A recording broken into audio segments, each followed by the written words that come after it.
বাহ, সাবাস, অতুলনীয় খাবার। খাবার খুব সুস্বাদু হয়েছে। আমাদের পুরনো বাবুর্চিরাই কিন্তু রান্না করেছে, তবে পার্থক্যটা হচ্ছে রান্নায় তাদের আন্তরিকতাটা বেড়েছে। তার মানে বোঝা যাচ্ছে যে আন্তরিকতা খাবারের স্বাদকে বৃদ্ধি করে। শুধু রান্নায় নয় বানু জুলেখা, আন্তরিকতা যে কোনো কাজেরই মান বাড়ায়। কিন্তু পূর্বে তো এই মহব্বত ও আন্তরিকতা ছিল না। পূর্বে ইউজারশিপও ছিল না আলী জনাব।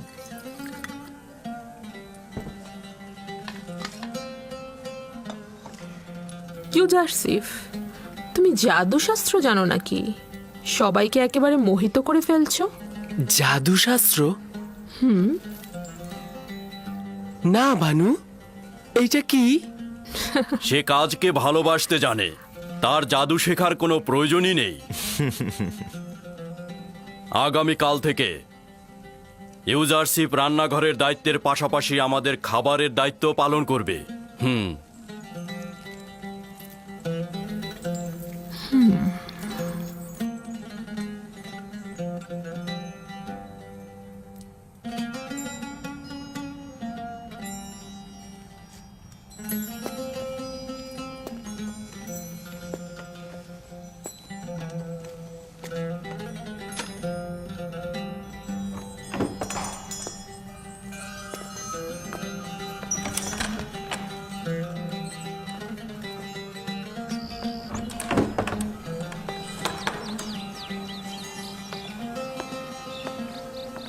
কি হয়েছে? দিনের পর দিন পুতিফারের এখানে গোলাম খেটে গেলাম। বছরের পর বছর তাদের সেবা যত্ন করে নিজের শক্তি অপচয় করেছি যেন পুতিফারের নজর কাটতে পারি আমি। আর এখন একজন এব্রানি বালক যে কিনা মরুভূমিতে ভেড়া চড়াতো, তাকেই পুতিফার সব দায়িত্ব দিয়ে দিল। এতে ইউজারসিফের দোষ কি? এ তো পুতিফারেরই সিদ্ধান্ত। তবে আমার মনে হয় না ইউজারসিফ এই দায়িত্ব পালন করতে পারবে। আমি এখন কি করব? আমাকে এখন মরুভূমিতে উটের দায়িত্ব দিবে, না হয় হয়তো পাথর খনিতে কাজে লাগাবে। আমি বলছি কি, তুমি ইউজারসিফের সাথে কথা বলো, হানিফারের সাথেও বলতে পারো। আমার মনে হয় কোনো একটা উপায় বের হবেই। হ্যাঁ, খাবার ঘরটা গুছিয়ে ফেলো, যাও।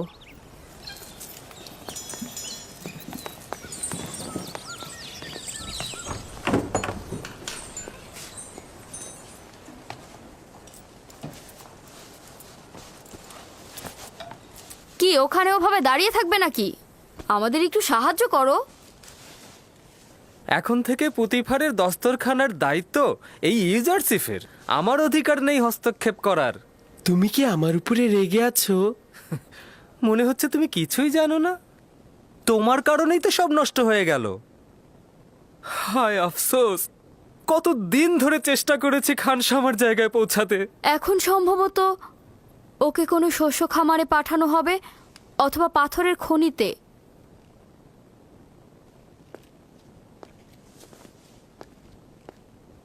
খোদা তাআলা আমাকে ক্ষমা করুক। আমার অজান্তে তোমাকে কষ্ট দিয়ে থাকলে তুমি ক্ষমা করো। আমি তোমার জন্য কিছু করার চেষ্টা করব, চিন্তা করো না।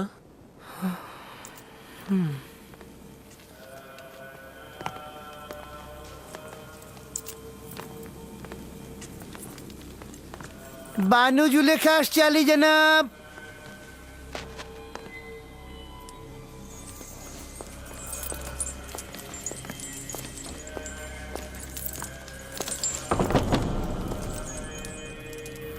হঠাৎ করে জরুরি তলব কেন আলী জনাব খুফু? আফসোস হে বানু, আমার মন্দিরের সিদ্ধান্ত নেবে একজন তুচ্ছ বালক যে কিনা ভেড়া চড়াতো। আমার মনে হচ্ছে আপনার কোথাও বা ভুল হচ্ছে। এই বালকটি অপরিচিত। এই বালকের আচরণে মহান খোদার সঙ্গে দুশ্মনীর নিশানা দেখা যাচ্ছে। তাকে এই রাজমহল থেকে বিতাড়িত করুন, সেটাই ভালো হবে।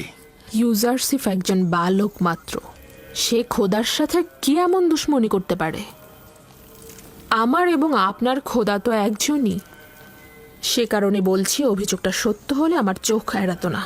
আপনি আমনের মন্দিরের একজন ইলাহি এবং পতিফারের সহধর্মিনীও বটে। আপনার কাছে অন্যদের চাইতে প্রত্যাশাটাও অনেক বেশি। ইউজারসিফ আমাদের খোদা ও মন্দির সম্পর্কে অবগত নয়। প্রয়োজন হলে আপনি পুতিফারের সঙ্গে আলাপ করে দেখতে পারেন। ঠিক আছে।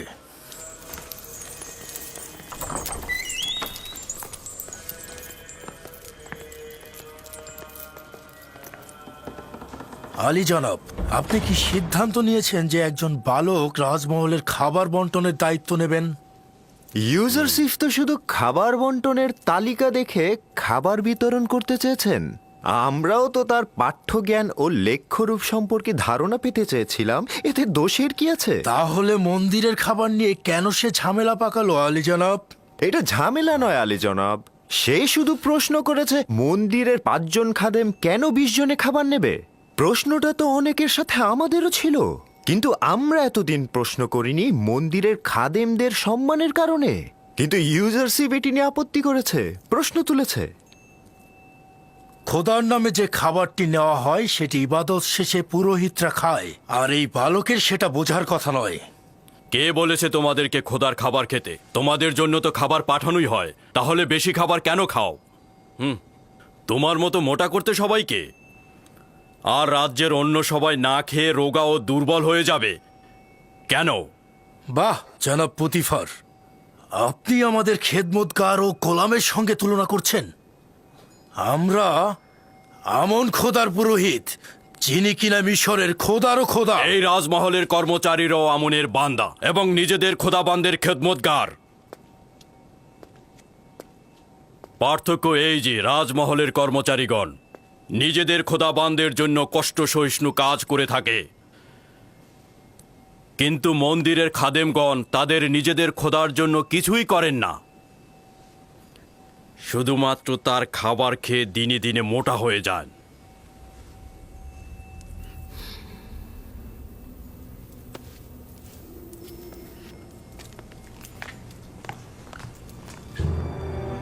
শুনুন তবে, আমি এই অবজ্ঞার সংবাদ আমন মন্দিরের মহান পুরোহিত অজ্ঞামোহরের কাছে পৌঁছে দেব।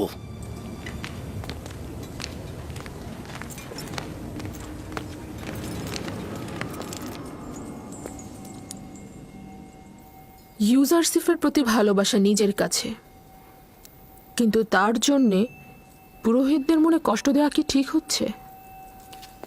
এটা ইউজারসিফের কারণে নয়, মিশরের দরবার ও আমন মন্দিরের মতবিরোধ শত শত বছর ধরে চলছে। মন্দিরের পুরোহিতদের স্বার্থপরতা দিন দিন বেড়ে যাচ্ছে আমার বানু।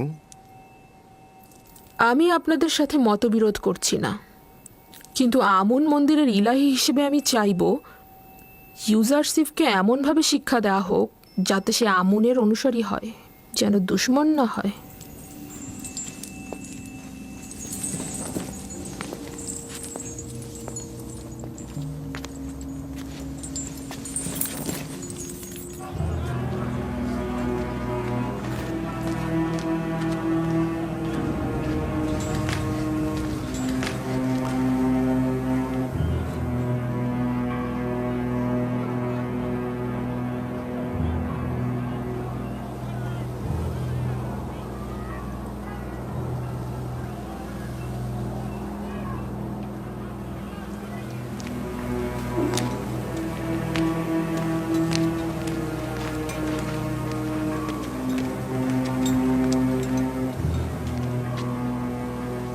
তরুদ, আমন মন্দিরের মহান পুরোহিত আলী জনাব অজ্ঞামোহর।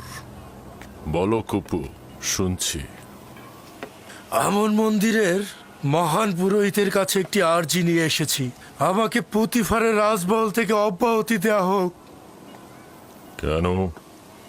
কি এমন ঘটেছে সেখানে? পুতিফারের রাজমহলে আমন ও আমন মন্দিরের সকল পুরোহিতদের নিয়মিত অবজ্ঞা করা হচ্ছে আলী জনাব। সকলে কাফের, বিশেষ করে পুতিফার সবচাইতে ইমানহীন অবস্থায় আছে আলী জনাব। এখনো আমার উত্তর দাওনি। কি এমন ঘটেছে? একজন ইব্রানি বালক ইউজারশিপ আমুন মন্দিরের সকল পুরোহিতদের বিপরীত চারণ করেছে, সবাইকে আমাদের বিরুদ্ধে উত্তেজিত করে তুলেছে এবং আমাদেরকে ধীরে ধীরে সকলের সামনে হাসি ঠাট্টার পাত্রে পরিণত করছে আলী জনাব। একজন বালক তোমাদের এত সব বিপদে ফেলছে। আমি তো ভেবেছিলাম আমেন হতে অথবা পুতিফার মন্দিরের সাথে দুশ্মনী করছে। কল্পনাও করিনি একজন বালকের নামে নালিশ করবে। কিন্তু সে তো একজন মামুলি বন্ধ বালক। করো, বন্ধ করো। তোমার রাজমহল ত্যাগ করা উচিত হয়নি। কেউ জেনে ফেলার আগেই এক্ষুনি ফিরে যাও। পুতিফারের মহলেই তোমাকে বেশি প্রয়োজন। আমরা মিশরের প্রতাপশালী রাজাধিরাজ আমেন হতেবের উৎখাতের প্রতীক্ষায় আছি। আর এই সময় কিনা এক মহান পুরোহিত এক নগণ্য বালকের মোকাবেলায় পরাজিত হয়ে মাথা নিচু করে পালিয়ে এসেছে। লজ্জা করছে না তোমার? যাও, যাও এখান থেকে।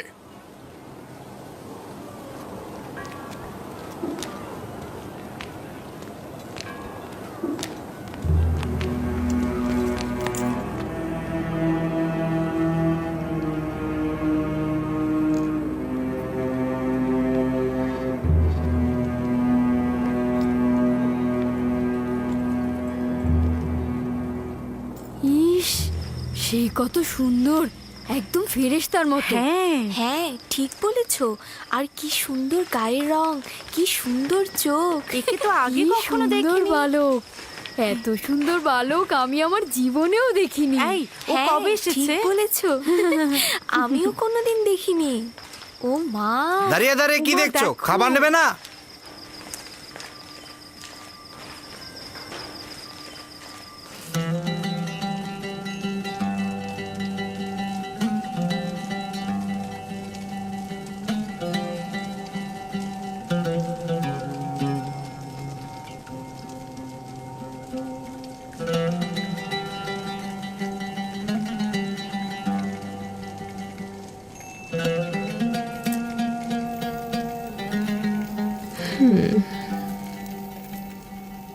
বাবা, বেশ সুসজ্জিত।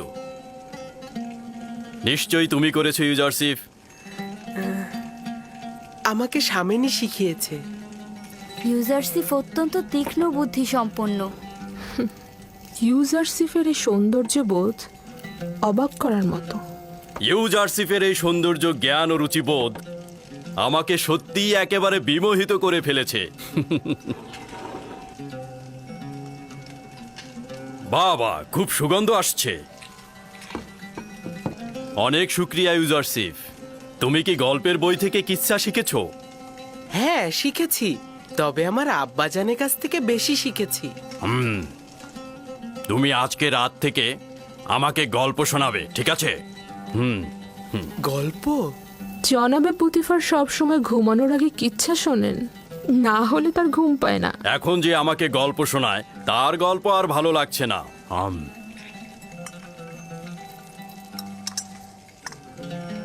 কি ব্যাপার, কিছু বলছো না তো? দুঃখিত আলী জনাব। তাহলে আপনার বর্তমান কিতাব পাঠকের কি হবে? সুপার, ও ভিন্ন কোনো কাজে যোগ দেবে। আমি তো এখন তার বিপরীতেই কাজ করছি। এর জন্য সে অনেক কষ্ট পাচ্ছে আলী জনাব। এর কারণে আমারও অনেক কষ্ট হচ্ছে। আমি তাকে আর কষ্ট দিতে পারবো না। তোমার কল্পের দয়া ও মমতা আমাকে মুগ্ধ করেছে। তুমি বলতে চাচ্ছ সুপারকে আমি উত্তম কোনো পেশায় নিয়োজিত করব, এই তো? আপনি চাইলে তাদের পূর্বের চাকরি ফিরিয়ে দিতে পারেন। আমি চাই না আমার কারণে কেউ কষ্ট পাক। আমি কাউকেই কষ্ট দিতে পারবো না। চিন্তা করো না, হানিফারকে আমি বলে দেব সুপারকে যেন উত্তম কোনো কাজে নিয়োজিত করে, ঠিক আছে? আজ থেকে তুমি আমার কিতাবখানা সংরক্ষক ও কিতাব পাঠক। জনাব পুতিফার ইউজারশিফকে কিন্তু আমাকে হাদিয়া হিসেবে দিয়েছিলেন, মনে আছে তো? আমাকে হাদিয়া দিয়ে তার কার্য নিজে উপভোগ করছেন। যদি তুমি সম্মতি না দাও তাহলে ইউজারশিপকে কোনো কাজেই নিয়োগ করব না। আমার অভিপ্রায় ছিল মজা করা। ইউজারশিপ তাই করবে যা এই মহলের খোদাবন চাইবেন। তার উচিত হবে সবসময় আপনার প্রতি কৃতজ্ঞতা জ্ঞাপন করা এবং কখনোই মেহেরবানির অপব্যবহার না করা। আমি সর্বদাময় নিজের জাহাপানা খোদাবন্দের কাছে কৃতজ্ঞ থাকব। হুম।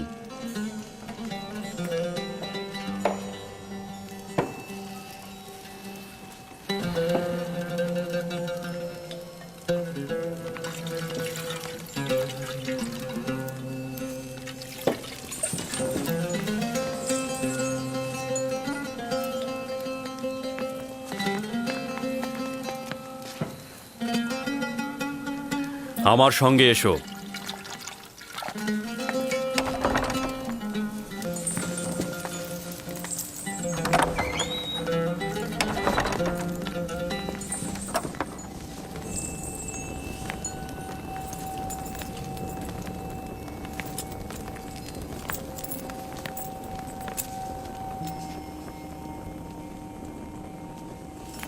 এটি অমূল্য রত্ন ভাণ্ডার।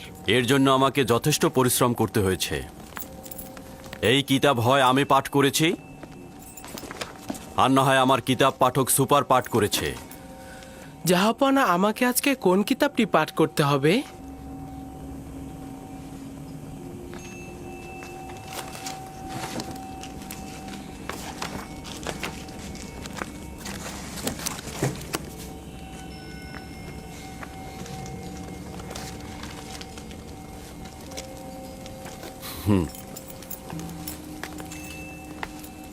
আজ রাতে এই কিতাবটি আমার জন্য পাঠ করো। এটি এমন একটি কিতাব যেখানে মিশরের ভবিষ্যৎ সম্পর্কে ইশারা করা হয়েছে।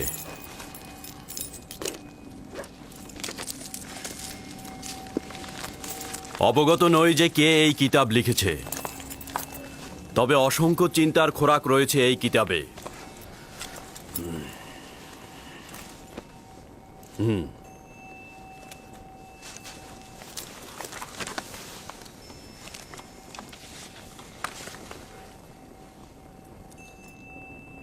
মিশরের ক্ষমতা চিরস্থায়ী নয়, শাসনের জুলুম চিরকাল থাকবে না। মিশরের মূল কাঠামোর আমল পরিবর্তন হবে এবং ধনী গরিবের জায়গাও পরিবর্তন হবে।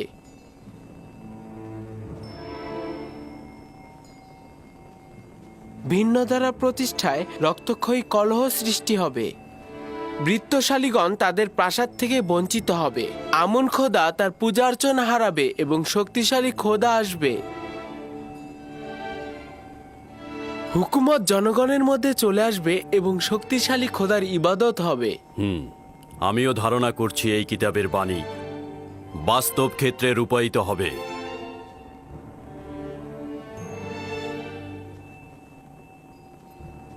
পড়ে যাও।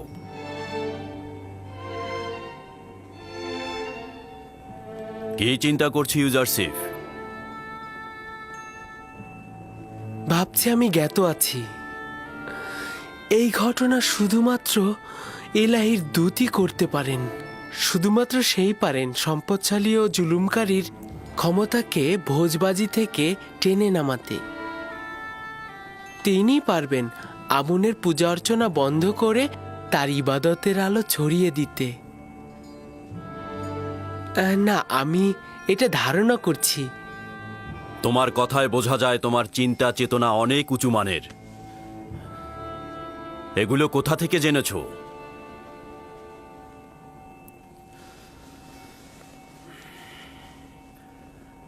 আমি ধারণা করে নিচ্ছি তুমি আমুন খোদার অনুসারী নও, কিন্তু তার দুশমন হবার দরকার নেই।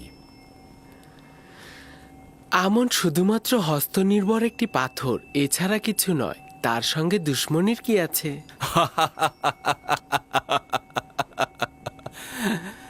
তুমি তো দেখছি আমুনকে খোদা হিসাবে মানুই না, আবার দুশ্মনেরও উপযুক্ত মনে করো না। যদি মহামান্য পুরোহিত অজ্ঞামোহর তোমার কথা শোনে, তাহলে নিজেই নিজের শ্বাসনালী চেপে ধরবে।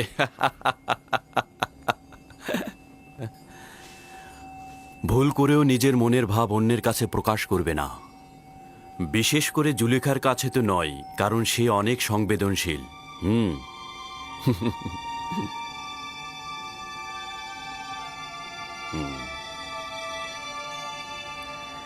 আলী জনাব, আমি জানতে পারি কি জাহাপানা কিসের অর্চনা করেন? পূর্বে সেও আমনের পূজারী ছিলেন, কিন্তু এখন বিষয়টি গোপন রেখেছেন। তুমি আমারটাও শুনে রাখো। আমন মন্দিরের এই পুরোহিতদের দ্বারা আমি ত্যক্ত বিরক্ত।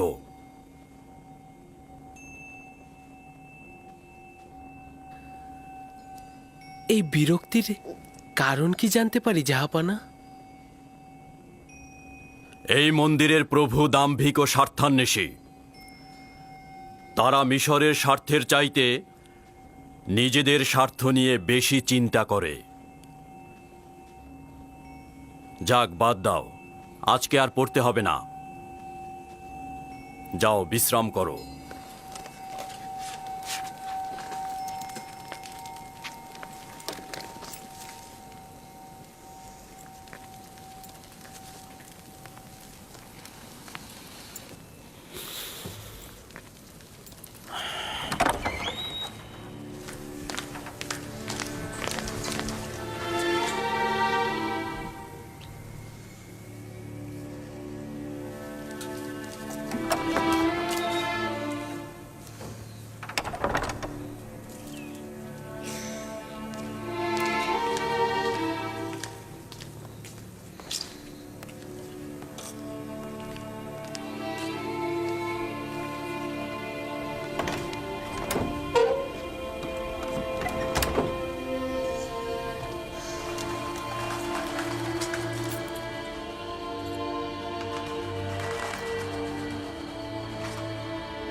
খোদাবান,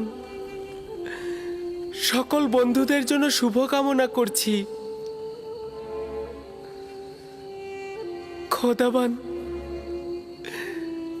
পুতিফার, বানু জুলেখা, হানিফার, ম্যানিসাবু সহ সকলকে হেদায়েত করো।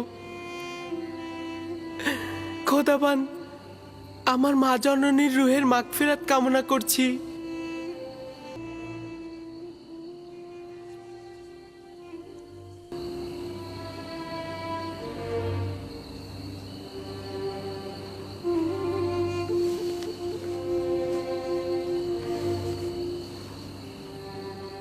খোদাবান, আমার আব্বাজান ইয়াকুবের জন্য সবর ধরার তাগাদ করছি। এই পিরানটি পরিধান করো আমার আব্বাজান।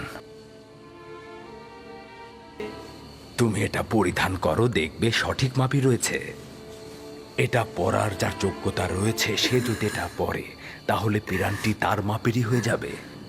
জানি বিচ্ছেদের দরদ খুবই কষ্টের, তাকে আমাকে ভুলতে সহযোগিতা করো।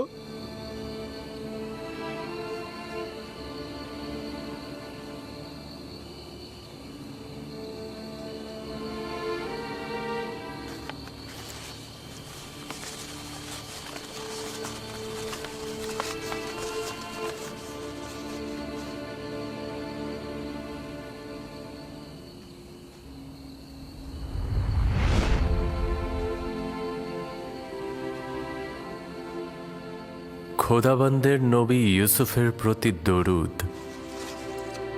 দরুদ খোদাবন্দের বার্তাবাহক ওহির ফেরেশতা। কি করছিলে তুমি? প্রিয় আব্বাজানের কাছে পত্র লিখছি। জনাব পুতিফারের কাছে তাগাদ করব যেন এই চিঠিটা আব্বাজানকে পৌঁছে দেন। না ইউসুফ, এখনো সময় অতিক্রম হয়নি। তোমার আব্বাজানেরও এই বিচ্ছেদ সহ্য করা উচিত। তাকে অবগত করলে কি হবে? অসংখ্য কারণ রয়েছে, তার মধ্যে একটি হচ্ছে তোমার সহোদরগণ।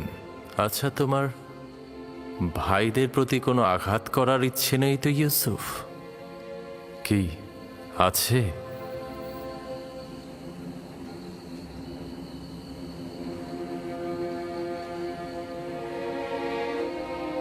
না না না, যদি আব্বাজান জানতে পারে তাহলে তাদের অভিশাপ দেবে। আব্বাজানের অভিশাপে ভাইজানেরা ধ্বংস হয়ে যাবে। না না না, আমি আমার ভাইদের কষ্ট সহ্য করতে পারবো না।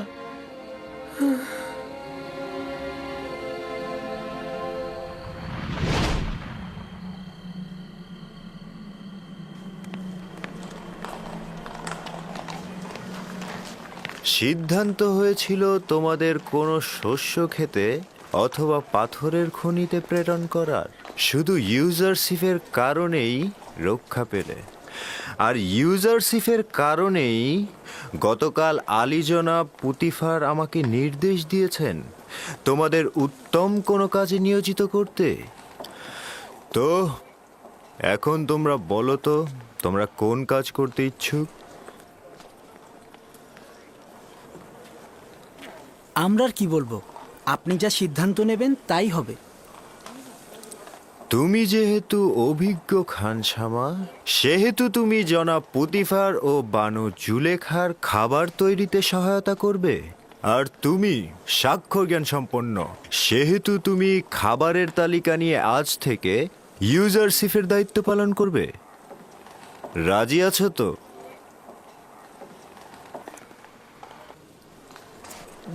জনাব তত্ত্বাবধায়কের নিকট অনেক অনেক ধন্যবাদ ও শুক্রিয়া আদায় করছি।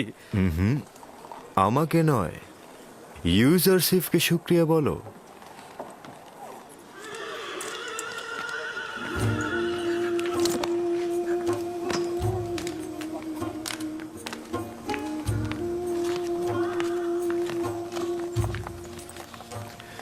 তোমার আর রান্নাঘরে যে কাজ নেই, ওরাই তোমার কাজ করে দেবে। তুমি আমার সঙ্গে এসো।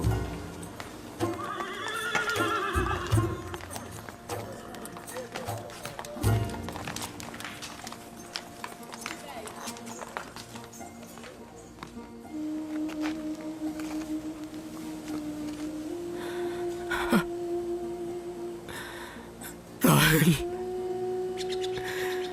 আমি ক্লান্ত, অসহায়, বিধ্বস্ত। আমি, আমার সন্তানেরা আমার দুশ্মনে পরিণত হয়েছে। তারা আমানতের খেয়ানত করেছে, আমিও তো আমানতের খেয়ানত করেছি রাহেল। আমি পারলাম না রাহেল, আমি পারিনি ইউসুফকে ভালোবাসা দিয়ে আটকে রাখতে। আমি পারিনি রাহেল, আমি পারলাম না তোমার। যখন থেকে নিশ্চিত হয়েছি যে ইউসুফকে নেকড়ে খায়নি, তখন থেকে ইউসুফের প্রতীক্ষায় বসে আছি আমি।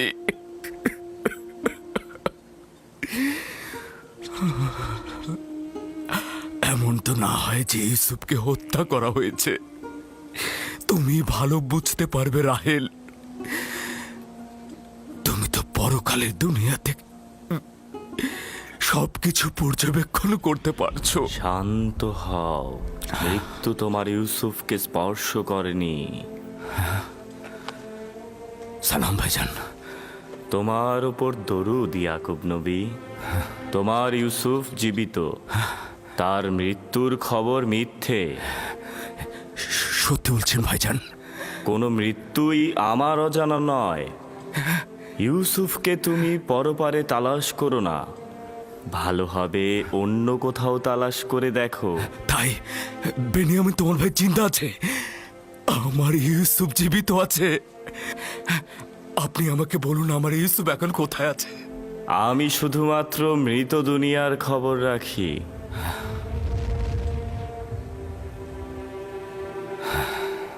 উনি কে আব্বাজান? আজরাইল, উনি হচ্ছেন মৃতদের ফেরেশতা। আমি ভেবেছিলাম আজরাইল দেখতে অনেক ভয়ঙ্কর। সবার ক্ষেত্রে নয় আমার পুত্র। শুনেছ রাহেল, আমাদের ইউসুফ জীবিত আছে, ও মৃত্যুবরণ করেনি। আমি ওকে খুঁজে বের করব। আজকে যাই, সূর্য ডোবার আগে ফিরতে হবে। চলো আমার পুত্র।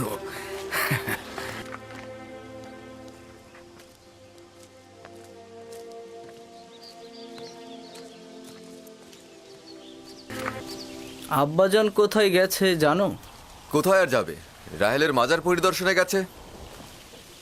সে এখনো রাহেলকে আমাদের আম্মাজানের চাইতে বেশি ভালোবাসে।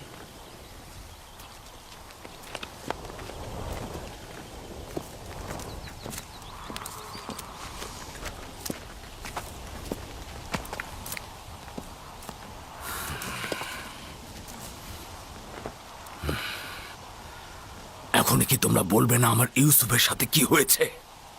সেটা তো আগেই বলেছে আব্বাজান, বারবার কি একই কথা বলবো?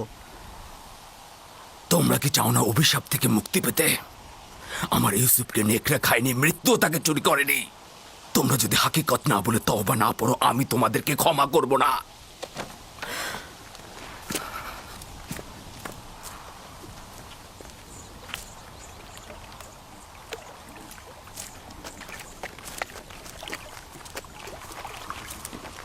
কোথায় গিয়েছিলে? আমার আম্মাজানের মাজারে। আব্বা ওইখানে বুঝতে পেরেছে যে ইউসুফ মারা যায়নি। শোনো, তোমার মা কি বলেছে যে তোমার ভাই মরে যায়নি? না, শুভ্র পোশাকের এক ব্যক্তি বলেছে। আব্বাজান বলেছে সে মৃত্যুর ফেরেশতা। পাগল হয়ে গেছে। তার কাজ হচ্ছে মরুচারী আর কল্পনা বিলাস। আপনারা পাগল হয়ে গেছেন। আপনারা মিথ্যা কথা বলেন। আমি আপনাদের পছন্দ করি না। ওই বেনিয়ামিন, ভাগ এখান থেকে।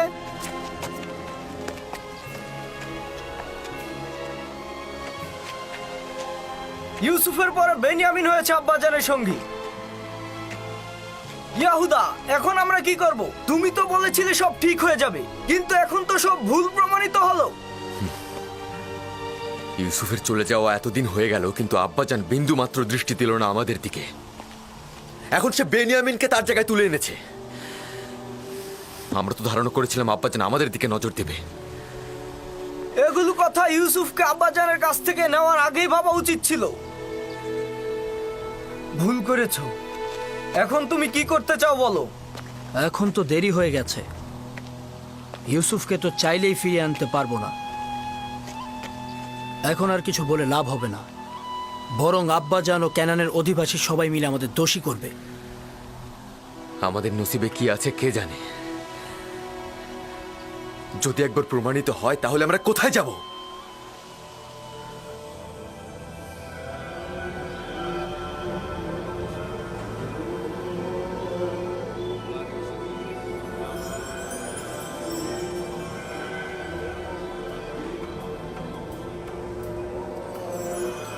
তাকে একজন আগন্তুক হিসেবে পরিচয় করিয়ে দিতে পারেন। বলবেন সে মহান খোদার দুশমন।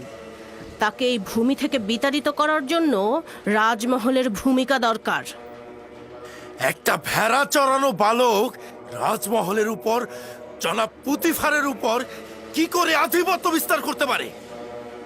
যে বালকটি গতকাল পর্যন্ত ভেড়ার বিষটা খেয়েছে, সে কিভাবে রাজমহলের পবিত্রতার সাথে অভ্যস্ত হতে পারে? আমি নিশ্চিত সে নাফরমানি করবে। পুরোহিতদের রাজমহলের অধিবাসীদের সাথে কথা বলতে বলবেন এবং তাদেরকে বুঝিয়ে বলতে বলবেন ইউজারসিফের জায়গা রাজমহল নয়।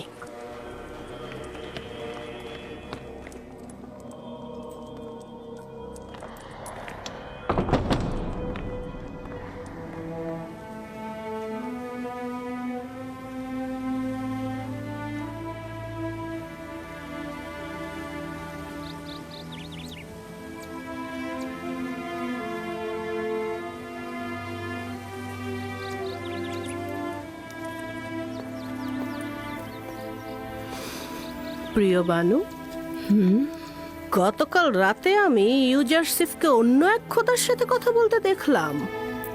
কোনো মূর্তি ছিল না, আসমানের দিকে তাকিয়ে কথা বলছিল। খুবই ভালো। তাহলে আজকে প্রমাণ দাও। আমি প্রমাণ দেখতে চাই। অবশ্যই আমার বানু। আজব ব্যাপার হচ্ছে, সে পাগলের মতো নিজের সাথেই কথা বলে। এটাকে আপনি কি বলবেন? এখানকার সবাই তাকে তীক্ষ্ণ বুদ্ধিসম্পন্ন বলে মনে করে, আর তুমি বলছো পাগল? এই তুমি এখানে কি করছো? আমি আগাছাগুলো পরিষ্কার করছি। এগুলো ফুল গাছগুলোকে শুকিয়ে ফেলে, আর এগুলো যদি পরিষ্কার না করি তবে বাগান হয়েছে, এবার কাজে মন দাও।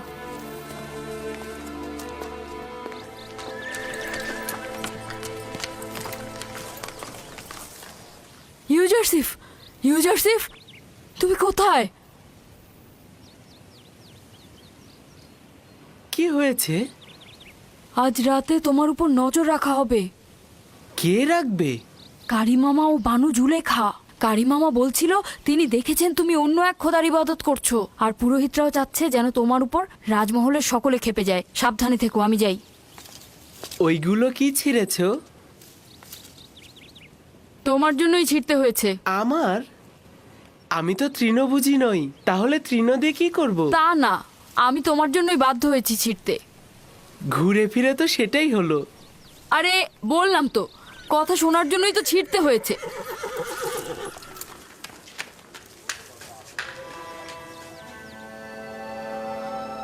শুকরিয়া জ্ঞাপন করছি তোমার আনুকূল্যের জন্য। ষড়যন্ত্র সম্পর্কে আমাকে আগেই জানিয়েছো। আমি দুর্বল ও অক্ষম একটি বালক। যদি তোমার সাহায্য না পেতাম তাহলে ধ্বংস হয়ে যেতাম।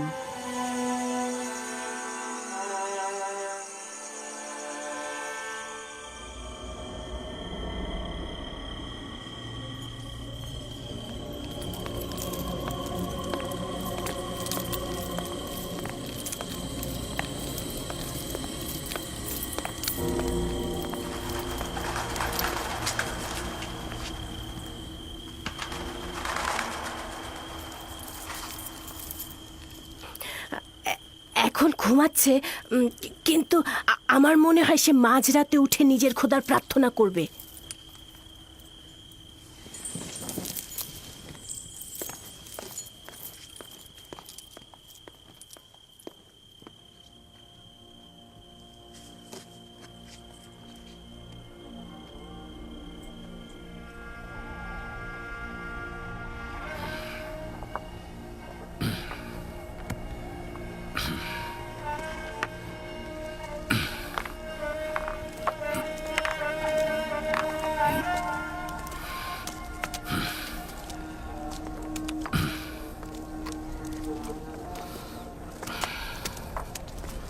সালাম খোদার নবী। দরুদ তোমার উপর। আপনার সিদ্ধান্ত কি এটাই, আপনি এখানে থাকবেন?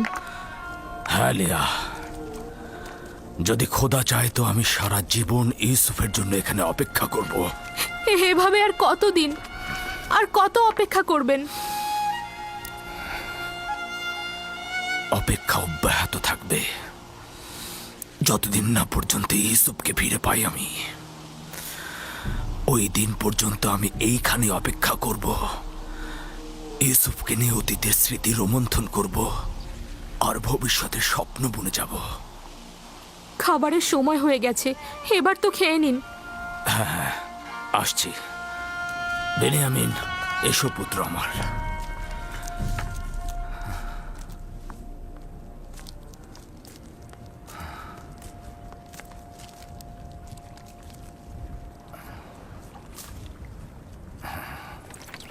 ইউজারসিফ কি ভিন্ন খোদার পূজারী? আপনি কিছু জানেন? না, আমি এ ব্যাপারে খুব একটা জানি না। অনেকেই মনে করে সে আসমানের খোদাকে পূজা করে, মিশরের খোদাকে দুশমন মনে করে। একজন বালক এসব ব্যাপারে কি এমন জানতে পারে? তাকে যেভাবে শেখানো হবে সে ঠিক সেইভাবেই চিন্তা করবে। আর এখন তো আমি আর তুমি আছি, আমরাই ঠিক করব যে সে কার ইবাদত করবে আর কার ইবাদত করবে না। যদি চাও তার সঙ্গে আমুন খোদা নিয়ে কথা বলো, আর মন্দিরে যাবার সময় তাকে সঙ্গে করে নিয়ে যাও, আর এতে করে ও মিশরের আইন ও আমুন সম্পর্কে জানতে পারবে।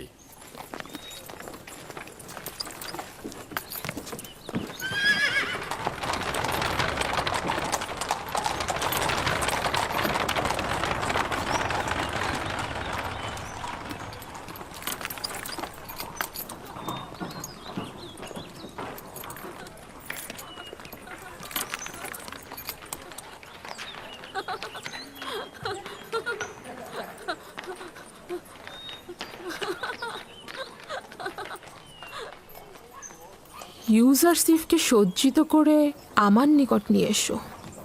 ভ্রাম্যমান সিংহাসন প্রস্তুত করতে বলো। আমি এখনই বের হব। তাহলে ভ্রাম্যমান সিংহাসন প্রস্তুত করো।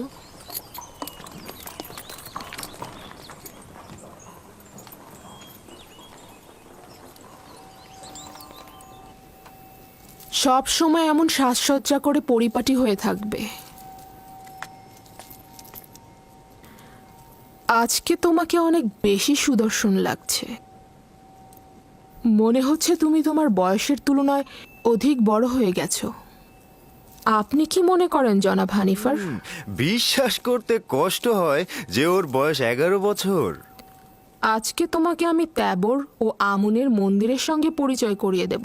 কি যাবে তো? অবশ্যই যাব। আমি তো আমন মন্দিরের আইন কানুন জানতে খুবই আগ্রহী। তাহলে এসো আমার সঙ্গে।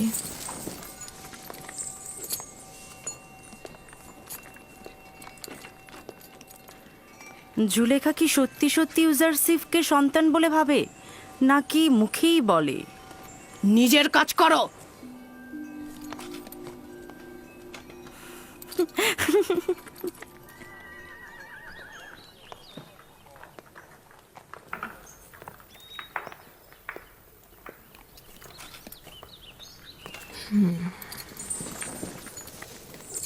ইউজারসিফ, উঠে এসো।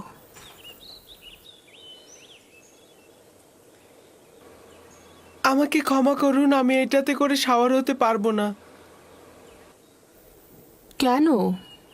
ভ্রাম্যমান সিংহাসন কি পছন্দ করো না? আমি কারো কাঁধে শাওয়ার হওয়া পছন্দ করি না।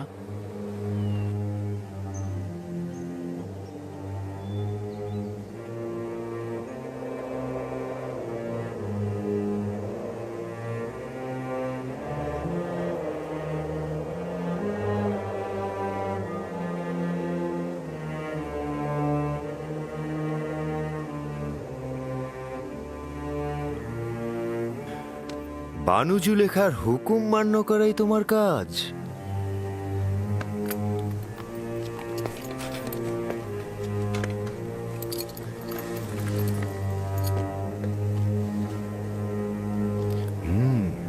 রওনা হও।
ওই যে পশ্চিম দিকটা দেখছো, ওটাকে বলা হয় মৃতদের দুনিয়া।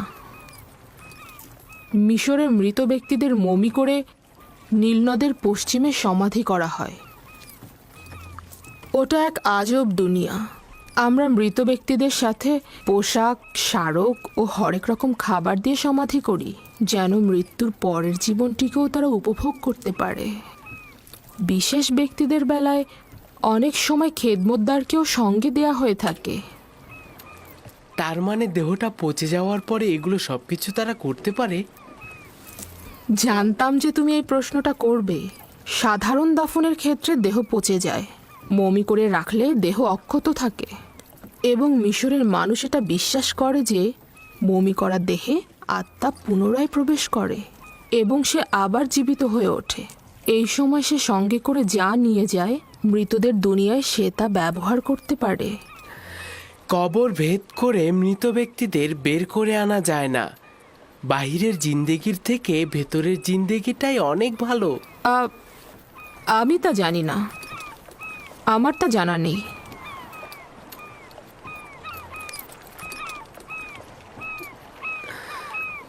যদি আমরা এখানে বেশি সময় থাকি তাহলে বলুন না সিংহাসনটা নিচে নামাতে। তারা তো ক্লান্ত হয়ে গেছে, তাই না? না, এখনই রওনা হব। তারা অভ্যস্ত, এটা নিয়ে চিন্তিত হবার কিছু নেই। মন্দিরে চলো।